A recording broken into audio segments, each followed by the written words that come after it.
اگلا سوال ہے جی، کیا سر کے بالوں کو مینیج کرنے کے لیے جیل کا استعمال کرنا جائز ہے؟ اور ایسی صورتحال میں وضو کا کیا بنے گا؟ کیونکہ وضو کے دوران سر کا مسح کرنا بھی ضروری رکن ہے۔ دیکھیں جی، جیل لگانا تو بالکل ٹھیک ہے۔ صحیح بخاری میں حدیث ہے کہ نبی صلی اللہ علیہ وآلہ وسلم جو ہے وہ سر مبارک کے اوپر ان کے بالوں کو، یعنی آپ کے بال بہت گھنے تھے نا، تو آپ صلی اللہ علیہ وآلہ وسلم گوند لگایا کرتے تھے۔ اس زمانے میں ظاہر ہے جیل چپکنے والی کوئی بھی چیز جس سے آپ بالوں کو سنبھالتے تھے۔ اور ابو داؤد ترمذی میں آتا ہے کہ سیدہ عائشہ کہتی ہیں کہ میں نبی علیہ السلام کے سر کے سینٹر میں مانگ نکالا کرتی تھی اور آنکھوں کے درمیان یوں، اور آدھے بال اس طرف چھوڑ دیتی تھی اور آدھے اس طرف چھوڑ دیتی تھی۔ بخاری مسلم میں حدیث ہے کہ نبی علیہ السلام جو ہے وہ عموماً اہل کتاب کو فالو کیا کرتے تھے جب تک وحی کے ذریعے آپ کو کوئی بات نہ بتائی جائے۔ چونکہ اہل کتاب مانگ نکالا کرتے تھے، بخاری مسلم الفاظ ہیں، تو نبی علیہ السلام مانگ نہیں نکالتے تھے، سیدھے بال رکھتے تھے۔ لیکن بعد میں پھر آپ نے مانگ نکالنا شروع کر دی، اور وہ بھی آج اکثر لوگ پوچھ رہے ہوتے ہیں جی سجے پاسے کڑیے کھبے پاسے۔ ویسے تو دائیں طرف سے کام شروع کرنا چاہیے، لیکن سر جو سر کی مانگ ہے نا، یہ سینٹر میں سنت ہے۔ تو میں نے تو اپنے ہوش میں شاید میٹرک لیول تک میری تھی مانگ، جب ہمیں پتہ ہی نہیں تھا، تو جب سے میں ایف ایس سی لیول پہ آیا میں نے تو کبھی سائڈ پہ مانگ نکالی نہیں ہے۔ سنت یہ ہے کہ سینٹر میں مانگ نکالی جائے، اور ثبوت سن ابی داؤد ترمذی کی حدیث، اما عائشہ کہتی ہیں میں دونوں آنکھوں کے درمیان مانگ نکالا کرتی تھی اور بال ادھر ادھر کر دیتی تھی، اور وہ بال یعنی بہت گھنے ہوتے تھے۔ مسلم شریف میں آتا ہے نا کہ وہ ایک دو تابعین آ کے ملتے ہیں اما عائشہ کو، اور وہ کہتے ہیں کہ جی ہم اب مطلب غسل کیسے کریں، ہمارے تو بال اتنے گھنے ہیں۔ تو اما عائشہ کہتی ہیں رسول اللہ کے بال تو تم سے بھی زیادہ گھنے تھے۔ تو نبی علیہ السلام تو 6 لیٹر پانی سے غسل کر لیا کرتے تھے، وہ جو انہوں نے بتایا آج کے دور کا 6 لیٹر بنتا ہے۔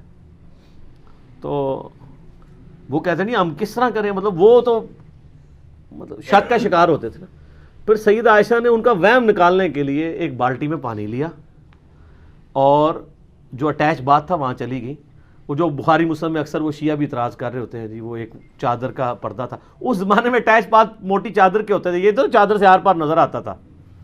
میں آپ کے سامنے آپ کے جی ایک آدھی بالٹی سے غسل نہیں اترتا، میں آپ کے سامنے آدھی بالٹی لوں اور میں کہوں جی یہ دیکھو میں یہ آدھی بالٹی لے کے غسل خانے میں جا رہا ہوں اور کوئی پانی نہیں ہے اندر، دیکھنا میں اسی سے غسل کر کے نکلوں گا، ٹھیک ہے۔ وہ کہتے ہیں حضرت عائشہ نے غسل کر کے دکھایا، وہ پوری کہانی تو پڑھو، لکھیا کیا ہوا ہے بخاری مسلم بھی، خام خواہ الزام لگا رہے ہیں، اور جو منکرین حدیث ہیں وہ بخاری مسلم پہ چڑھ دوڑتے ہیں، ٹھیک ہے۔ شیعہ بھی کہتے ہیں یہ دیکھو جی امام بخاری کتنی گستاخیاں کر رہے ہیں، اس میں کون سی گستاخی ہے؟ آپ اس زمانے کو سمجھ نہیں سکتے، نیا دین جو ہے وہ امت میں آیا ہے، لوگ پریشان ہوتے ہیں چھوٹے چھوٹے مسئلے پوچھنے کے اوپر۔ آج تو میرا بچہ بھی مسجد میں پیشاب نہیں کرے گا، بخاری مسلم اٹھا کے دیکھیں، ایک عرابی آیا اسلام کلمہ پڑھا، جا کے مسجد میں پیشاب کرنا شروع کر دیا، صحابہ مارنے کے لیے دوڑے، آپ فرمایا چھوڑ دو، پیشاب کر کے فارغ ہوا، آپ نے فرمایا یہ مسجدیں یہاں پیشاب نہیں کرتے۔ اب کوئی نہیں کہتا جی اتنی بڑی عمر کا تھا اس کو نہیں پتا، بھائی اسلام نیا آیا تھا، آہستہ آہستہ لوگ لرن کر رہے تھے، پھر آپ نے پانی کا ایک ڈول منگوایا اور جگہ دھلوا دی۔ آج کئی باتیں جو میں اسٹیبلش ہیں، صحابہ کرام کو کئی سالوں کے بعد یہ باتیں پتہ چلی ہیں، کیونکہ دین آہستہ آہستہ گریجولی ایوالو ہوا ہے نا۔ آج تو میں ایوالوڈ دین ملا ہے نا، ہم نے تو اللہ کے فضل سے شراب نہیں پینا، لیکن کتنے جگہ صحابہ ہیں جنہوں نے شراب حرام ہونے سے پہلے شراب پی ہوئی ہے، تو اب آپ اس کا رونا روئیں گے جی ہم نے تو نہیں پی، انہوں نے کیسے پی ہوگی؟ بھائی وہ زمانہ اور تھا، وہ چیزیں چل رہی تھیں۔ جل کے حوالے سے ڈسکشن ہو رہی تھی، تو میں نے بتایا کہ جل لگانا سنت ہے، نبی علیہ السلام نے چونکہ آپ کے بال بہت گھنے تھے تو جل استعمال کیا۔ اسی کانٹیکسٹ میں بتا رہا تھا بخاری مسلم میں جو احادیث ہیں سیدہ عائشہ کے حوالے سے کہ وہ غسل کر کے، انہوں نے فزیکلی غسل کر کے نہیں دکھایا تھا، بلکہ انہوں نے پانی ان کے سامنے لے کے گئی تھی اور اٹیچ بعد میں واپس آ گئی۔ وہ کہتے ہیں ایک موٹی چادر حائل تھی، وہ موٹی چادر حائل اس وقت اٹیچ بات اسی طریقے سے ہوا کرتے تھے، حتیٰ کہ بخاری مسلم میں آتا ہے یہاں تک بھی اختلاف ہو گیا تھا کہ وہ عورت جو غسل کر رہی ہے حیض کے بعد اور دوسری عورت جو جنابت کے بعد، وہ اپنے سر کے بال کھول لی گئی یا نہیں۔ تو عبداللہ بن عمر کا یہ موقف تھا، بخاری مسلم میں آتا ہے، وہ یہ کہتے تھے کہ جو عورت غسل جنابت کر رہی ہے نا، اس پہ بھی ضروری ہے کہ وہ اپنے سارے بالوں کی چٹیاں کھول کے ایک ایک بال کو دھوئے، تو یہ اما عائشہ تک جب بات پہنچی تو اما عائشہ کو اتنا غصہ آیا, آپ نے فرمایا کہ عبداللہ بن عمر عورتوں کو یہ کیوں نہیں کہتا کہ وہ اپنے سر کی چٹیاں منڈوا دیں. نبی علیہ السلام نے تو صرف حیض کا جو غسل ہے اس میں عورتوں کے اوپر یہ شرط لگائی ہے. عام جو غسل جنابت کا اس پہ یہ شرط نہیں لگائی, اس میں صرف پانی سر پہ بہا لینا ایسے اور تالو پہ ڈال لینا کافی ہے. بال کی چٹیاں کھول کے ایک ایک بال کو دھونا عام جنابت کے غسل میں عورت کے لیے ضروری نہیں ہے. اس پورے سینیریو میں اما عائشہ نے سلام اللہ علیہا یہ غسل والا جو معاملہ تھا وہ اس لیے کیا تاکہ لوگوں کو پرابلم سمجھ آئے. اب رہ گیا جیل کی وجہ سے وضو اور غسل کا مسئلہ. جیل میں آپ کو پتہ ہے اور بھی کئی چیزیں ہیں, کریمیں ہیں, ٹوتھ پیسٹ کے بارے میں اکثر آپ باتیں سنتے ہیں, جی اس میں فلاں حرام چیز چلی گئی, اس میں فلاں چیز چلی گئی, اس میں فلاں چیز چلی گئی.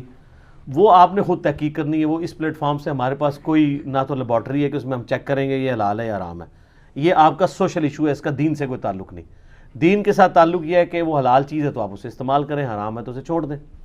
البتہ جو الکوہل کا ایشو ہے وہ میرا آلریڈی ریکارڈڈ ہے, پرفیوم کے اندر ہو یا کسی اور چیز میں الکوہل پینا حرام ہے, اس کو جسم پہ لگنے سے جسم ناپاک نہیں ہوتا.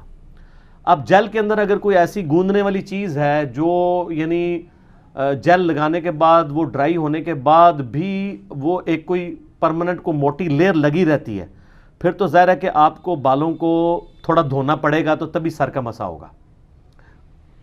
ویسے یہ بھی یاد رکھیے گا کہ یہ وضو میں سر کا مسا ہے, سر کے بالوں کا مسا نہیں ہے. اگر کسی کے بال نہیں ہیں, گنجا ہے, تو وہ یوں کر کے سر کا مسا نہیں کرے گا سائڈ والے بالوں پہ, اس نے بھی مسا ویسے ہی کرنا ہے. یہ سر کا مسا ہے, سر کے بالوں کا مسا نہیں ہے. بال تو ویسے آ جاتے ہیں. وہ بھی بخاری مسلم میں حدیث ہے, نبی علیہ السلام جب پاکی کی حالت میں پگڑی پہن لیتے تھے پھر پگڑی کے اوپر ہی مسا کر لیا کرتے تھے, جس میں نے یہ بتایا تھا کہ ایک عورت اگر ایک دفعہ وضو کر کے حجاب پہن لے تو اگر مقیم ہے تو 5 نمازوں تک, اور اگر مسافر ہے تو صحیح مسلم کی حدیث کی روح سے وہ 15 نمازوں تک حجاب اگر اتار نہیں رہی تو حجاب کے اوپر ہی مسا کر سکتی ہے, اتارنے کی اسے ضرورت نہیں ہے. تو اسی طریقے سے جو جیل والا ایشو ہے, اگر اس میں تو کوئی واقعی موٹی لیئر لگتی ہے پھر تو اسے ریموو کریں.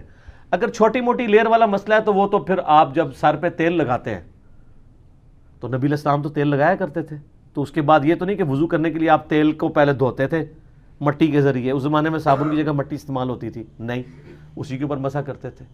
یا سر پہ کسی نے مہندی لگائی ہے تو جب تک مہندی کا رنگ نہیں اترے گا اس تک وضو غسل نہیں ہوگا, ایسا نہیں ہے. تو جیل کو بھی اسی پہ قیاس کیا جائے گا, الا یہ کہ بہت موٹی لیئر چڑھ جائے کہ بال بالکل کو لکڑی کی طرح اکڑ گئے ہیں, وہ ہل بھی نہیں رہے, اس طرح تو نہیں ہوتا. وہ بڑا نرم سا ہی معاملہ ہوتا ہے, تھوڑی دیر کے لیے ہوتا ہے, پھر وہ سیٹ ہو جاتے ہیں. تو اس لیے میرا خیال ہے عوام الناس کو اس تردد میں نہیں ڈالنا چاہیے کہ جیل والا جو بندہ ہے اس کو بال دوبارہ سے شیمپو کر کے دھو کے پھر وضو غسل اس کا اترے گا. تو یہ تردد میں ڈالنے والی بات ہے. انشاءاللہ امید ہے کوئی اس میں وہ جس طرح البانی صاحب کہتے ہیں حسن ہو انشاءاللہ, تو یہ بھی انشاءاللہ کوئی مسئلہ نہیں ہوگا انشاءاللہ, کیونکہ اجتہادی مسئلہ ہے نا.